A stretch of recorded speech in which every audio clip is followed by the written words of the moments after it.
Morning everyone. आप कैसे हैं? आप अच्छे होंगे। आई होप आप अच्छे होंगे। Now start your class 8 English medium subject maths student.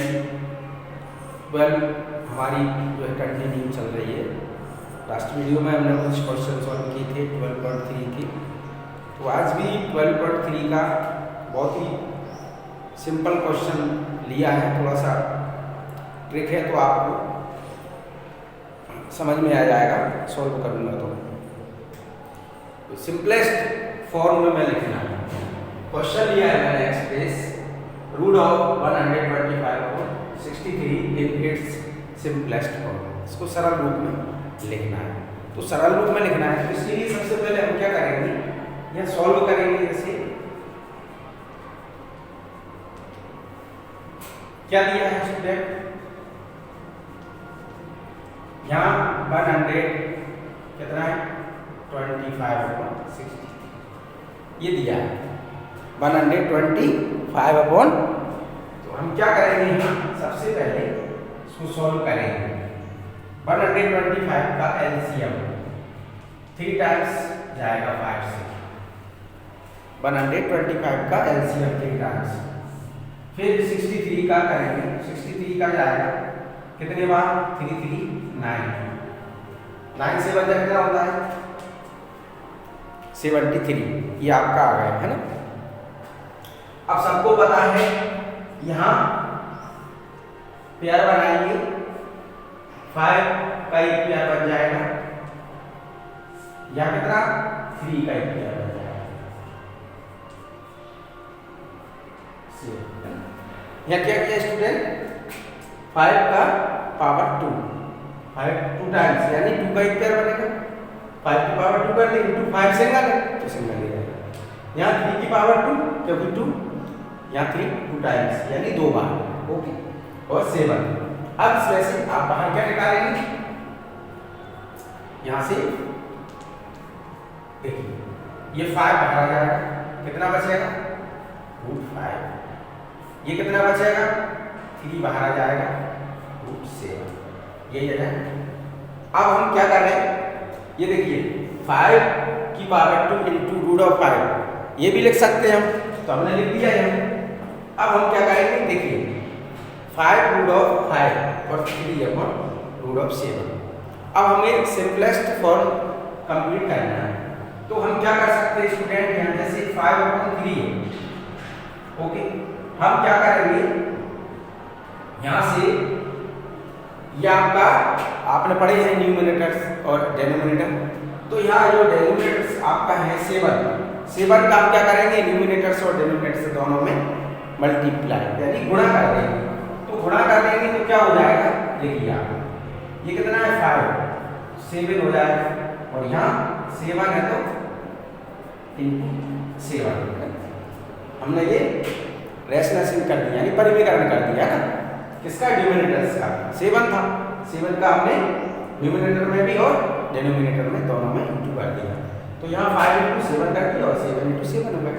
तो यहाँ कितना, ये आपका ये तो 5 रूट ऑफ कितना हो गया 35 अपन कितना हो जाएगा, ये 7 बाहर आ जाएगा 3 इंटू 7 यही आ जाएगा। तो कितना हो जाएगा ये स्टूडेंट, यहाँ से 5 रूट ऑफ 35 अपॉन 21 ये आ जाएगा। कितना आया 5 रूट ऑफ 35 इंटू 21। तो इसको हम ऐसे भी लिख सकते हैं 5/21 रूट ऑफ 35। ये आंसर है सिंपलेस्ट फॉर्म। या सिंपलेस्ट फॉर्म वेरी सिंपल है। ये लास्ट में थोड़ा सा आपको मल्टीप्लाई करना है। तो ये रेशनलाइजेशन आपने पढ़े हुए हैं परिमीकरण, इसी मेथड से लिया है ना। तो हम क्या करते हैं, यहाँ डेनोमिनेटर जो रहते हैं उनका हम न्यूमरेटर्स और डिनोमिनेटर में इंटू कर देते हैं, मल्टीप्लाई कर देते हैं। तो हमने 7 का कर दिया, 7 का 5 से किया, 7 का 7 से किया। तो यहाँ कितना आ गया 5 रूट ऑफ 5 7 का इंटू कर दिया 75 हो गया। 3 ये 7 बाहर आया तो 3 से इंटू हुआ 21। तो 5 रूट ऑफ 35/21। तो ये आपका 5/21 21/35। आंसर हम नोट कर सकते हैं, हेंस करके हम कर सकते हैं। सिंपलेस्ट फॉर्म हो गई हमारी 5/20 यहाँ से √35। ये आपका क्लियर हो गया। अब इसी टाइप में बेटा सिंपलेस्ट करना है तो बहुत सिंपल है। जैसे सिंपलेस्ट मान लीजिए आपका कितना, सपोज करिए सिंपलेस्ट करना है आपका, जैसे ये सपोज करिए 75 का मान लीजिए सिंपलेस्ट करना है तो सिंपल है। सिंपलेस्ट करने के लिए क्या करेंगे, 75 का एलसीएम ले लेंगे, और एलसीएम लेके जो पेयर बनाएंगे, पेयर में जो आपका बनेगा वो बाहर हो जाएगा रूट से, और जो आपका सिंगल रहेगा वो अंदर रहेगा, तो वो आपका सिंपलेस्ट फॉर्म हो गई। जैसे मान लीजिए अपनी 63 की होती सिंगल, 63 का हमें सिंपलेस्ट करना होता तो हमने क्या किया 3397, तो ये 3 बाहर और 7 आपका अंदर। क्यों? क्योंकि 3 का तो पेयर बनेगा तो बाहर हो जाएगा, लेकिन 7 सिंगल है तो उसका पेयर नहीं कंप्लीट होगा, इसलिए वो रूट ऑफ 8 रहेगा। तो यहाँ से 3√7 मान लीजिए, इसका कुछ बता रहा हूँ एग्जाम्पल के लिए, यदि मान लीजिए 63 का सिंपलेस्ट करना है, सरल करना है इसको, तो 63 का क्या होगा 3√7, एलसीएम क्या है 3397, 3 बाहर हो गया 7 अंदर रह गए रूट के सिंगल, तो वो आपका सिंपलेस्ट फॉर्म हो गया। इसी प्रकार से मान लीजिए अलग अलग हो, इसमें दिए भी हैं, जैसे सिंपलेस्ट फॉर्म निकालना है, जैसे मान लीजिए आपका 18 है, 18 का सिंपलेस्ट निकालना है, 18 है तो बहुत सिंपल है, मैंने क्या बताया, इसका एलसीएम निकाल लेंगे स्टूडेंट, कितना हो जाएगा एलसीएम आपका, यहाँ से ये आपका 18 है, इसका सिंपलेस्ट निकालना है तो कितना हो जाएगा 2 3 जा 6 6 3 जा 18, तो इसका ये तो पेयर बन गया 2 × 3 का स्क्वायर हो गया, यहाँ से ये 3 का स्क्वायर, क्यों 3 का पेयर बन गया 2, तो 3√2, ये आंसर आ गया। इस तरह से सिंपलेस्ट हम कर सकते हैं, बहुत सिंपल है। तो मैंने आपको समझाने के लिए किया था, और बाकी जो क्वेश्चंस हैं आपके हेडिंग्स के वो पीडीएफ के माध्यम से मैं आपको सॉल्व करके सेंड कर दूँगा, तो आप नोट करें, रिवीजन भी करें, आप प्रैक्टिस भी करते रहें स्टूडेंट।